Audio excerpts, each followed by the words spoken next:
day, valued viewers. Welcome to the Security Magazine video podcast. I'm your co-host, Ian Thornton-Trump, and I'm joined by media superstar and all-around great guy, Philip Ingram, as the other co-host today.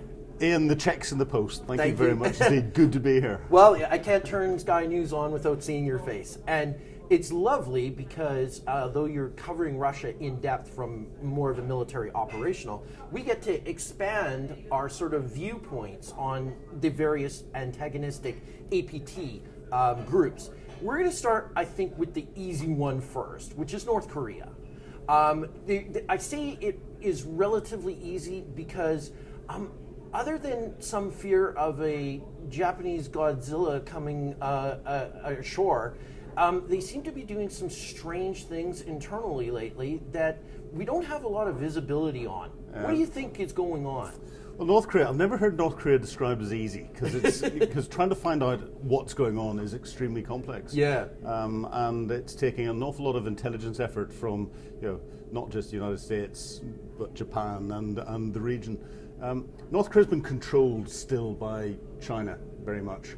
And we're not seeing that much from Xi Jinping into Kim Jong-un. So it suggests that Ping is not overly concerned about what North Korea is doing. But there's also that extra control element in there from Russia. And we have to remember, from a cyber perspective, there are only two internet pipelines into North Korea. Yeah. One that's been there for a long, long time, relatively low bandwidth, comes into North Korea through China, and China controls everything in and out. And another relatively large bandwidth pipe that was put in by the Russian National Railway Company 3 or 4 years ago, and they put fiber optic cables along the railway lines across Russia and everything else, which is sensible. That's wholly Kremlin owned, and that was just after that was put in. It's interesting. The North Korean missile program went from being unreliable 8 times out of 10 for short-range missiles to being extremely reliable on intercontinental ballistic long-range missiles 9.5 or 10 times out of 10. So there might be a link there, and I'm wondering how many North Korean cyber individuals can actually speak any form of Korean. Yeah, I mean, it's really interesting because just a while ago there was a big test coming out of North Korea, the continued rhetoric about how they will respond with nuclear capability. They demonstrated a ballistic missile that had the potential to reach the United States. Can't speak as to how accurate it would be. But I think what's interesting here is that North Korea is struggling, I think, with being relevant in the geopolitical sphere. You're very correct in saying they're constrained in terms of the bandwidth and issues when it comes to that. But I feel like they're sort of doing the, hey mom, look at me, don't forget about us, we're dangerous, on the world stage because of all the other events that we're going to talk about later. I think partially you're right. They've never been relevant. That's the trouble. After the Korean War finished, and we got the peace agreement, the war was never formally finished. North Korea has been struggling to find its relevance, and that's why the dictatorship has been kept stronger and stronger and stronger, and it's become more and more isolated. And that's why its lifeline is out through China, but now lifeline through Russia. I agree they're firing the missiles around to say, hey, look, we're still here. But I also think there's probably a secondary element to there, because given the Russian influence, and given, I would say, probability, it's more than possibility, probability that a lot of the missile technology that's come in, and potentially a lot of the nuclear warhead technology that's come in, has come in from Russia. So that North Korea can be used as a plausibly deniable little bad boy if you want to distract things on the world stage.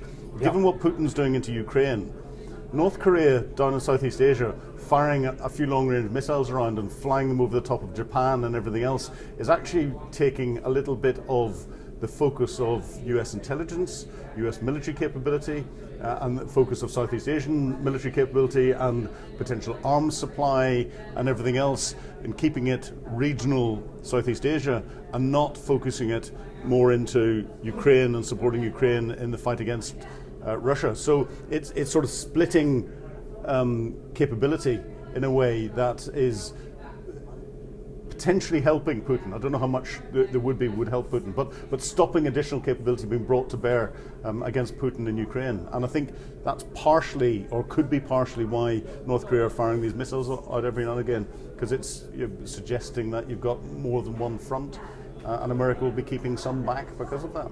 Yeah, I think that's a really astute observation on the situation.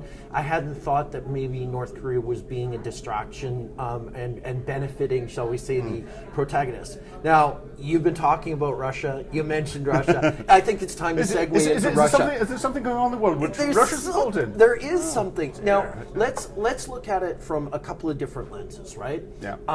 The beginning of the war, patriotism was running rampant in Russia. That was being used, I think, successfully.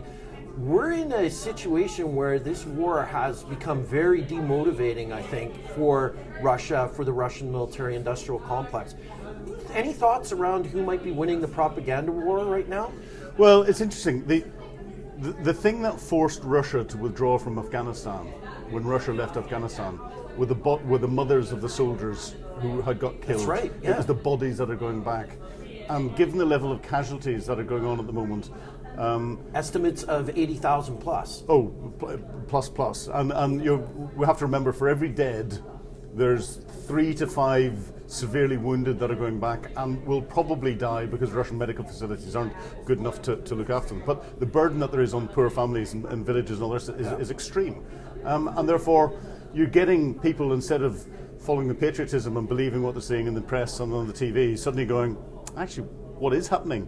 And when they drill into what is happening, they're saying that the Russians didn't get Kiev, Zelensky is still there, the West is still supporting Zelensky, the Russians have had to give up Kharkiv in the north, the Russians have just lost Kherson in the south and up to the Dnipro River, and the Russian Black Sea Fleet has lost its flagship, and they're suddenly saying all these things that are not adding up. I'm not hearing a lot of winning. Yeah, well, exactly, and yet everything they've been told, press-wise, is they're winning, they're doing this, they're doing that, and they're not seeing a lot of it. And you go into the big operation that there is at the moment around Bakhmut, which is in the central bit of the east, in the Donbass region, the village that's there. It's of no real strategic significance whatsoever, but we're back to First World War type trench activity. Yeah. And the Russians have been throwing huge numbers of resources at it. The Ukrainians have been fixing them in position, and it's interesting they're fixing them, they're holding them there, and the Russians, they capture 10, 20, 100 meters every couple of days. They think they're having successes, they're keeping reinforcing that and pushing troops through.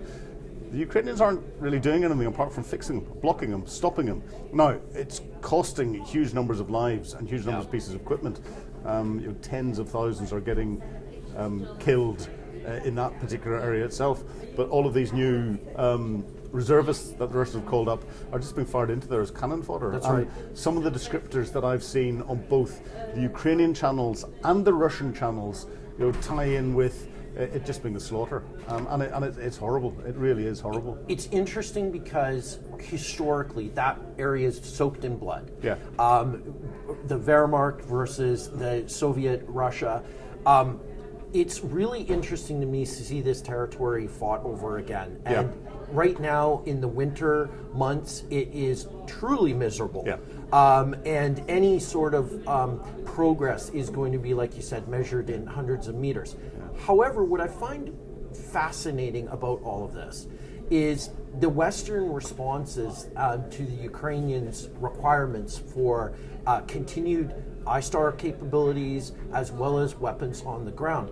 I think that it's pretty apparent that NATO, G19 countries, even some other countries, the quality of the military equipment out there that has been given to the Ukrainians is really top notch. Yeah. And I think that is making a huge difference. Oh, massive difference. But contrast this with the Syrian playbook, which was essentially the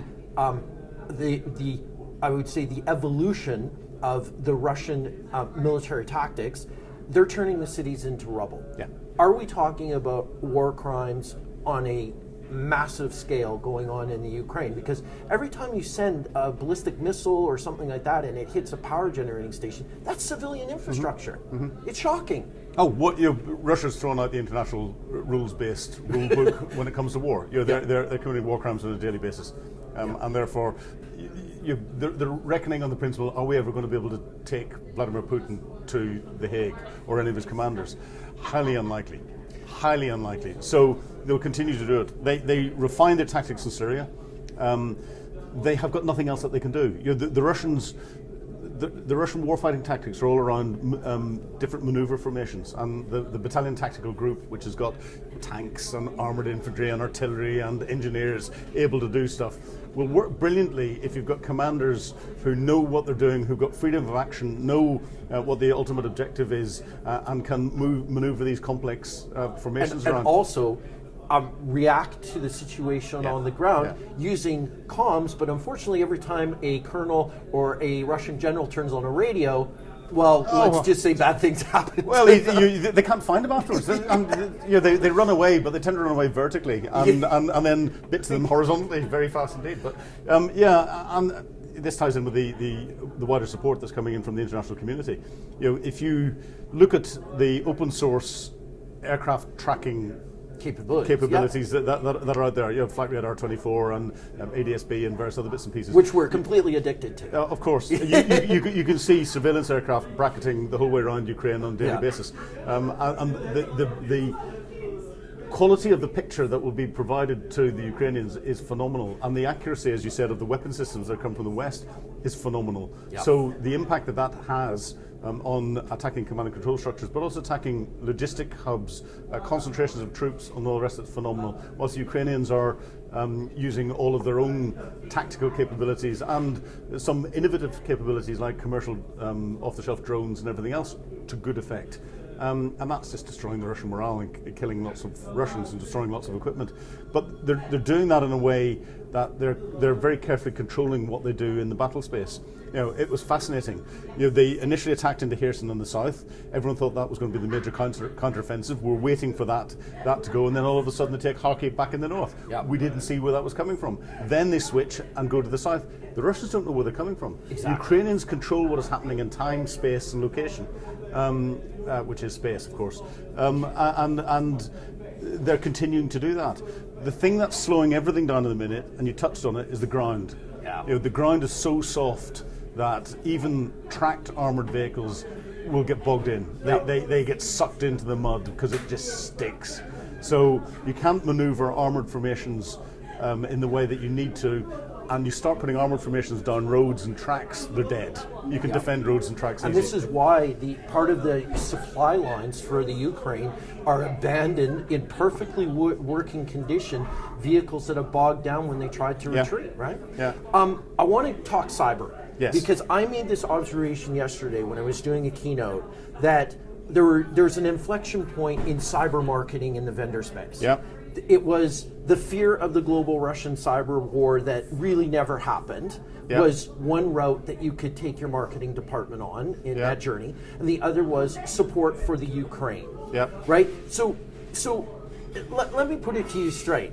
Was it completely farcical to think that the Russians were going to mount a global cyber war against the West and all Western targets and, and destroy our national critical infrastructures on a global scale? Because that's the rhetoric that was going out there. What do you think? It is rhetoric. Yeah, completely false that was going to happen. The Russians were never going to do that. We got Jens Stoltenberg, the Secretary of NATO, stood up and said, under certain circumstances, a cyber attack against a NATO country could constitute an Article 5 attack. Bang! That stopped it. The Russians weren't going to do anything. The biggest danger, and this is where the press get hold of it and don't understand and blow it out of all proportion. The biggest danger would have been another NotPetya type leak that causes a disaster across the globe, where it's an accidental piece that's going out. There's been a massive cyber war, is the wrong word, but lots of cyber activity going on around the Ukrainian conflict. But we have to remember that the Russians have been attacking Ukraine through cyber from when they first invaded Ukraine in 2014. In fact, whenever Putin first started his information operation against Ukraine, which was 2003-2004, So the Ukrainians have had since then to prepare their defences. The international community has had since then to prepare its defences and understand the way Russia attacks and all the rest of it. And they're not very flexible. In the same way, they're not good from a military perspective on the ground. Their cyber tactics are not that flexible. So with all of that prep time, the Ukrainians are probably the best in the world at defending against Russian attacks, and we've learned from them and are good at doing that. So it's being contained. It's all ongoing, but it's being contained. And I think that's the lesson that comes out of it. That containment, however, all it takes is one thing to escape into the wild, and that could have a major global implication. So major corporations and companies across the world need to make sure that they're up to speed so that that doesn't impact them, because we saw what happened with NotPetya and then WannaCry from our friends North Korea. Our friends in North Korea, and the impact that had. So it's interesting to me because I think there was in 2014 an inflection point there where the West realized that there were massive holes in our cyber defenses against national critical infrastructure. When the lights went out in Ukraine, every Western government looked at that and went, oh my God. Jump to the pump. Microsoft has defeated all of these types of wiper malware. We're seeing really quick responses out of the vendors to anything that looks like it could be dangerous. I think that's a good news story. I think that might be one of the only good news stories coming out of 2022. I think it is a good news story. It's interesting when you get down into the detail, and you know a lot more about the technical detail and all the rest of it. But I've just read a while back Nicole Pelroth's book. They tell me how the world ends, which is absolutely fantastic. But within that, if you look at a lot of the more dangerous cyber tools that Russia is using and China will be using and North Korea is using, all this, they're actually part of the Eternal Blue League. They were developed in the United States. So what that means is that the likes of Microsoft and the Western defences and all the rest of it actually got the inside track on how to deal with them. They know, that's our cyber weapon. Right? Here's our cyber defence, right? And that's why the big corporations are having that success, because there's the close working relationship that there is between the national agencies in the United States, the UK, and elsewhere, and big corporations in being able to set up and defeat this. Actually, I think is a real strength and real lesson that's out there on public-private partnership. Now, all that's happening behind closed doors. But it's something that I think we're going to see more and more of in the future, because you have to get that as you get big corporate having greater control over what people are seeing, feeding, and all the rest of it. This is where it brings in issues when you've got the likes of Elon Musk, who comes in and is not sitting down and cooperating with the national agencies when it comes to the sort of reaches APT and things. Musk, and going in. And also, you mentioned the APTs. I think if you look at the APTs, certainly the APTs in Russia, their business model's changing. It was forced to change, and Putin forced that change by invading Ukraine. Yes, 100%. Let's go to our favorite red-headed stepchild of the Middle East, who seems to be having some difficulty with their national critical infrastructure and nuclear program getting on fire. There's massive protests in the streets. It seems like the regime, is it on shaky ground? What do we think? Yeah, I think it is on shaky ground, because if you look at what people are physically doing, it's being led by women. That's right. Which in itself is a long time coming, but extremely significant. And in the background, there's an increasing number of men that are supporting the women that are going against the regime. Including in those security services and military. Correct. So there is, I would say, small green shoots of dissent that could ripple out across Iran, but they're cracking down so hard on them. They can contain it for a bit. It'll take something else to get it to the next level. Of course, there will be a lot of assistance going in from other nations that are out there, ones that may be closely located in the Middle East and ones that are much further away and just dipping in to help. And of course, as it's happening in Iran, the Saudis will be stirring as much as they possibly can to try and encourage, because the whole conflict across the Middle East is not a war in Yemen or a war in Syria. It's a Sunni Shia civil war, and it's Iran one side, Saudi the other side, and they just fight it in different people's territories. And the arbitrary borders that we decided that they should have. Well, exactly. They never recognise those. They were drawn in London and drawn in Paris. But there is an absolutely fearsome player in the Middle East, which I think is doing a great job of containing Iranian craziness, and that is Israel. Feared cyber power, a nuclear power, allegedly, but we're pretty certain. Totally able to integrate at an electronic level with NATO, with American forces, and oddly enough, with Saudi Arabian platforms as well. Surprise, surprise. Surprise. So interesting prospects, I think. Cyber-wise, haven't heard much from the Iranians. Really in a while. I mean, I think they were trying to get currency, which is, I think, their new mission. Their economy is in tatters. I'm pretty certain that there's some major healthcare issues as well. Iran might be potentially falling into the category, in my opinion, of a failed state. I think it is, but from a cyber perspective, it was not long ago we were talking about Iran being sort of a second-tier cyber state. I think it's probably going down further. Their focus is national survival. It's trying to look at things from a military or a strategic military target perspective. They still have the ability to bite back. So we can't forget the Saudi Aramco cyber attacks and bits and pieces. It's been a while ago, but it shows they still have capability. But what they're trying to do at the moment is defend, and where they can, they'll try and throw something out. But I think what we're seeing with the way Western agencies are working and developing, especially with what's been going on in Ukraine and elsewhere, that actually it's the same tools that are being used around the place. So they can be applied elsewhere, and that very close working relationship that there is between Israel and the United States and Saudi and the UK links that there are through other places that are very closely aligned, it means that all those tools are being passed around. So it is getting easier to defend against those sorts of attacks.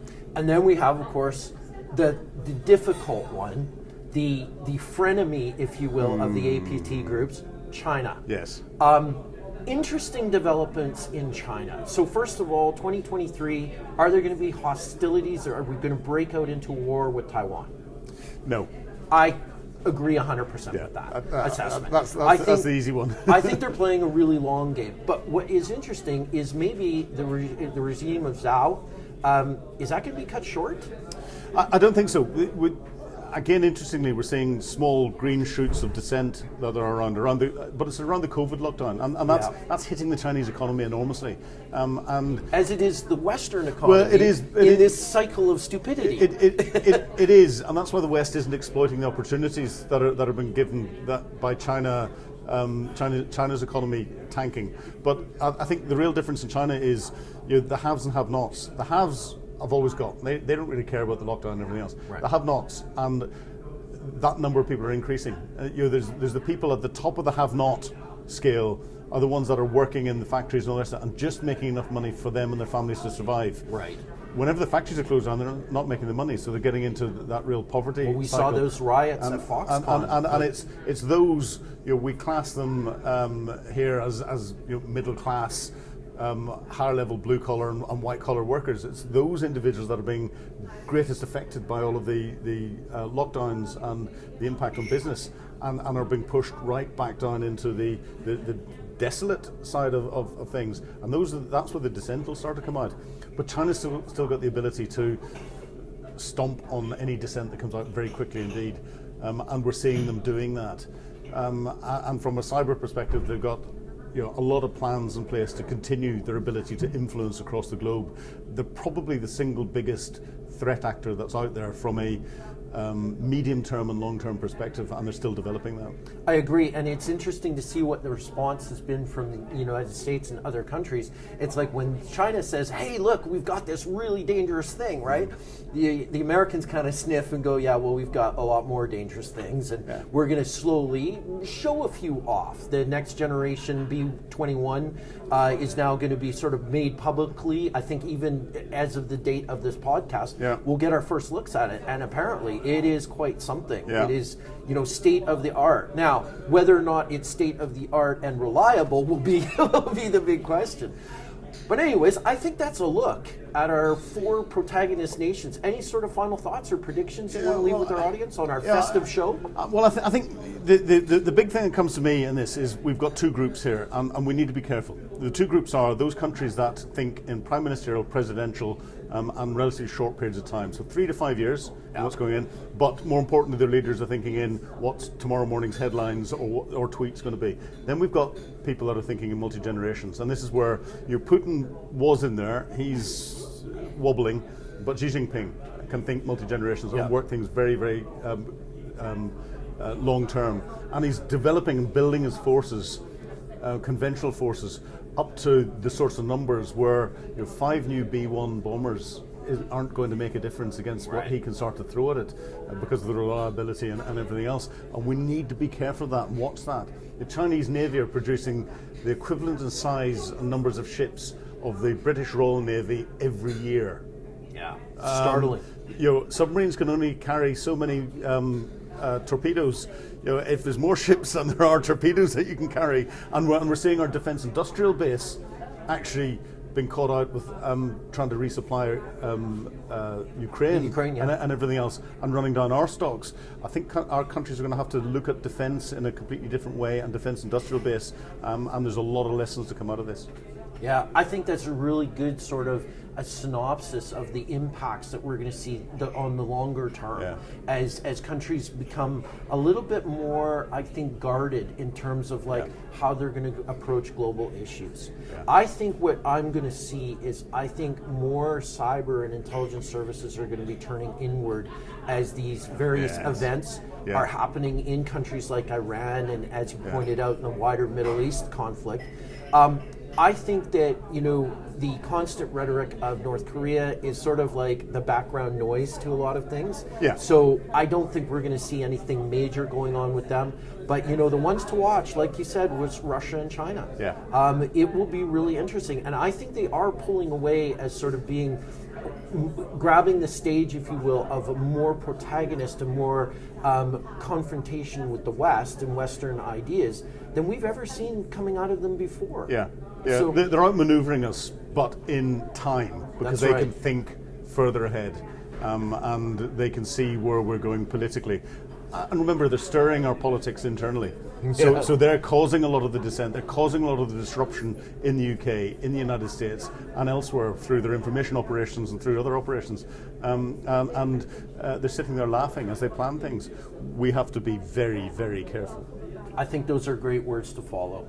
We will need to be very, very careful.